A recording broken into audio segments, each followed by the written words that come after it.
प्यारे बच्चों, आज हम लोग मोल कॉन्सेप्ट को समझेंगे और उस पर न्यूमेरिकल भी सीखेंगे। ठीक है, किस तरह से न्यूमेरिकल्स आते हैं क्लास नाइन्थ लेवल पे, उसे हम लोग देखेंगे। तो सबसे पहले तो एक सिंपल सा एग्जांपल हम लेते हैं। जैसे मान लो आप जब मार्केट में जाते हो तो कहते हो कि I want 1 dozen of banana. Okay, 1 dozen of banana, what does mean? 1 dozen banana का मतलब कितना हो गया? 12, 12 बनाना।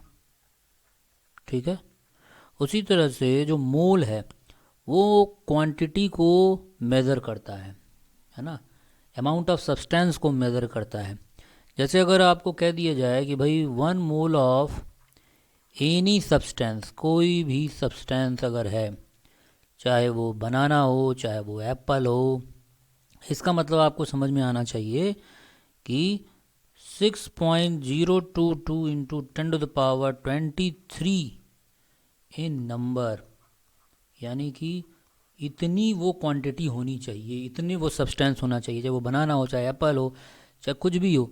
6.022 इंटू 10⁻23 इतनी क्वांटिटी उसकी होनी चाहिए। तो 1 मोल इस तरह से आपको क्वांटिटी की बारे में बताता है। ठीक, इसके बाद आपको 2-3 चीज़ें और जाननी है। एक तो ये जानना है कि एटॉमिक मास, मान लो किसी का हम एटॉमिक मास है लिख रहे हैं, जैसे एटॉमिक मास ऑफ, मान लो हाइड्रोजन के लिए हम लिख रहे हैं, तो ये आपको पता होगा atomic mass of hydrogen is 1 unified mass, है ना, 1 atomic mass unit, that is also known as 1 AMU। ठीक है, AMU is the unit, atomic mass unit.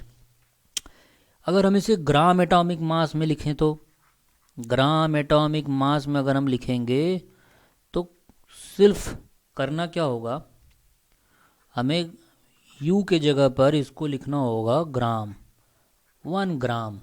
ठीक है, इसी तरह से बाकी एलिमेंट्स के लिए भी हम लोग लिख सकते हैं, यानी 1 U हाइड्रोजन हैज़ ओनली।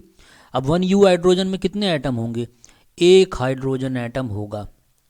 ठीक है, और 1 ग्राम हाइड्रोजन में कितने होंगे एटम? 1 मोल होंगे। ठीक है, अब जैसे आपको 2 फार्मूले बेसिकली जानने चाहिए। तो प्यारे बच्चों, अगर आपको यहाँ पे दिख रहा होगा कि 1 ग्राम ऑफ हाइड्रोजन एटम, 1 ग्राम अगर हाइड्रोजन एटम कोई कहता है तो इसका मतलब है कि उसमें 1 मोल एटम होंगे, यानी कि 6.022 इंटू 10⁻23 एटम। ठीक है, इसी एटम्स। अब बात आती है कि नंबर ऑफ मोल कैसे कैलकुलेट करेंगे। तो क्वेश्चन में देखिए आपको 2 तरीके से पूछा जाता है। एक तो आपको मान लीजिए गिवन मास रहेगा, मास दिया रहेगा, और उस एटम या मॉलिक्यूल का आपको मोलर मास निकालना पड़ेगा, और इन दोनों का रेशियो लेने से हमें नंबर ऑफ मोल मिल जाएगा। दूसरा, वो नंबर ऑफ पार्टिकल्स देंगे, तो नंबर ऑफ पार्टिकल्स को हम रखेंगे न्यूमरेटर में, और एवोगैड्रो नंबर यानी 6.022 इंटू 10⁻23 से इसको डिवाइड करने से हमें नंबर ऑफ मोल मिल जाएगा। अब जैसे एक एग्जांपल से समझते हैं। जैसे सपोज क्वेश्चन है हमारे पास कि 52 ग्राम ऑफ हीलियम हमसे क्वेश्चन में पूछा गया है कि 52 ग्राम ऑफ हीलियम में नंबर ऑफ मोल बताइए। ठीक है, तो चलिए देखते हैं। ठीक है, तो क्वेश्चन में दिया है 52 ग्राम, 52 ग्राम ऑफ हीलियम में हमें नंबर ऑफ मोल बताना है।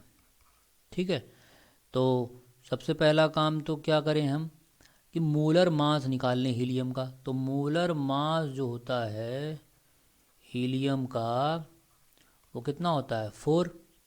ठीक है, और गिवन मास कितना है? 52। तो नंबर ऑफ मोल क्या हो जाएगा? 52/4। ठीक है, यानी कितना आ जाएगा ये? 13। क्लियर?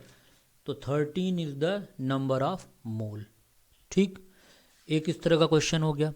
दूसरा क्वेश्चन है कि 12 into 12.044 into 10⁻23 number of helium atom. ठीक है, इसमें आपको नंबर ऑफ मोल्स निकालने हैं। ओके, तो फार्मूला क्या है, number of mole is equal to given number of particle. तो गिवन नंबर ऑफ पार्टिकल कितना है, 12.044 into 10^23 divided by Avogadro number. Avogadro number कितना होता है, 6.022 इंटू 10^23।